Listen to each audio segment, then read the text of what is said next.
Salam sejahtera untuk kita semua. Pelajaran Sekolah Sahabat dengan tema utama Surat Efesus. Pelajaran keempat, bagaimanakah Tuhan menyelamatkan kita? Minggu 16 Juli. Pernah mati dan ditipu oleh iblis. Bacalah Efesus 2 ayat 1-10. Apakah gagasan utama yang Paulus berikan kepada kita di sini tentang apa yang telah Yesus lakukan bagi kita? Paulus telah menjelaskan keselamatan yang diberikan kepada orang Kristen dan secara singkat menceritakan kisah umat percaya di Efesus. Dalam Efesus 2 ayat 1-10, Paulus sekarang akan menceritakan kisah pertobatan mereka secara lebih rinci dengan fokus yang lebih pribadi.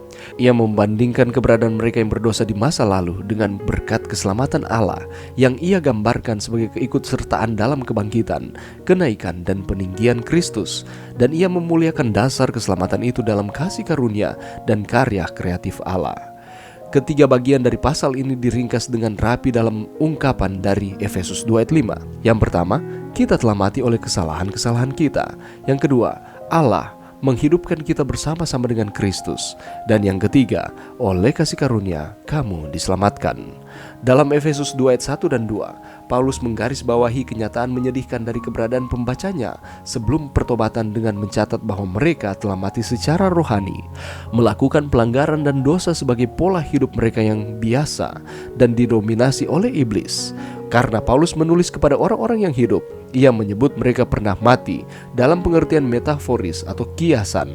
Namun, penderitaan mereka sangat nyata dan mengerikan karena mereka pernah terpisah dari Allah, sumber kehidupan. Merefleksikan kehidupan masa lalu para pendengarnya, Paulus memperkenalkan dua kekuatan eksternal yang mendominasi mereka. Yang pertama adalah jalan dunia ini. Kebiasaan dan perilaku dalam masyarakat luas Efesus yang salah membentuk kehidupan manusia menjadi pemberontakan melawan Tuhan. Iblis digambarkan dalam dua cara sebagai kekuatan eksternal kedua yang mendominasi keberadaan mereka sebelumnya. Dia adalah penguasa kerajaan angkasa, karena angkasa atau tempat surgawi diidentifikasi sebagai lokasi kekuatan supranatural, termasuk jahat. Juga, dia aktif di bumi karena dia adalah roh yang sekarang bekerja di antara orang-orang durhaka. Apakah yang diajarkan ayat-ayat ini tentang realitas pertentangan besar? Pada saat yang sama, bagaimanakah kita dapat memperoleh penghiburan dan harapan dalam pengetahuan bahwa Yesus telah menang dan bahwa kita dapat berbagi dalam kemenangannya sekarang? Pelajaran yang bisa kita dapatkan pada saat ini, saudaraku, apakah yang dimaksudkan dengan mati dalam dosa? Seperti ungkapan Rasul Paulus di dalam Efesus 2 ayat 1, ungkapan Paulus mati karena pelanggaran-pelanggaran dan dosa-dosa di dalam Efesus 2 ayat 1 menyoroti tiga aspek utama dari kondisi manusia yang telah jatuh. Yang pertama, mati karena pelanggaran-pelanggaran dan dosa-dosa menunjuk pada kematian literal. Dosa pada dasarnya bertentangan dengan Allah dan kehidupan. Berada dalam dosa berarti meniadakan Allah dan kehidupan. Paulus menekankan bahwa upah dosa adalah maut. Berada dalam dosa dan tetap dalam dosa membawa kepada kematian. Kematian harfiah, pemusnahan semua manusia secara total. Berada dalam dosa berarti sedang dihukum mati. Itu sama saja dengan mati. Kematian ini tidak hanya mengacu pada tubuh, manusia yang melakukannya dan memilih untuk tetap tinggal dalam dosa akan mati secara keseluruhan dalam semua aspek tanpa ada unsur yang dapat bertahan. Ketika Adam dan Hawa jatuh ke dalam dosa di Taman Eden, maka mereka sudah mengetahui akan konsekuensinya bahwa mereka harus mati. Dan mati yang digambarkan di sini adalah juga mati secara harfiah atau mati secara literal. Tidak hidup untuk selama-lamanya, tetapi harus mengalami kematian. Yang kedua, mati dalam pelanggaran-pelanggaran dan dosa-dosa adalah kondisi rohani dan moral.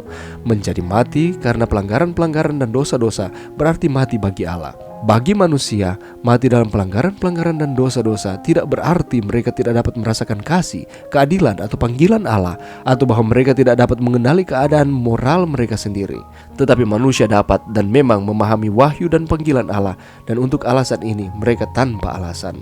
Masalah muncul ketika mereka memahami panggilan anugerah Allah, tetapi mereka memutuskan bahwa semuanya baik-baik saja dengan mereka dan bahwa mereka akan lebih baik jika mereka melakukan dengan cara mereka sendiri, mengklaim bahwa mereka dapat dapat mengubah diri mereka sendiri dan memperbaiki dunia sendiri.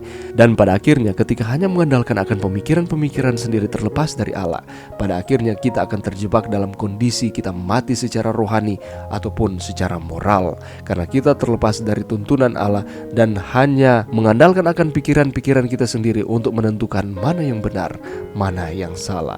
Pemikiran yang menyesatkan ini menenggelamkan mereka lebih dalam ke dalam lumpur dosa.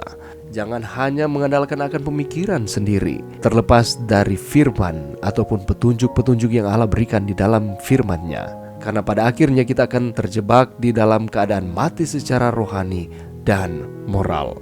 Dan pada akhirnya ketika kita hanya mengandalkan akan pencapaian-pencapaian kita terlepas dari kasih karunia Allah yang diberikan kepada kita, kita akan terjebak pada akhirnya di dalam keadaan pemberontakan moral melawan Allah.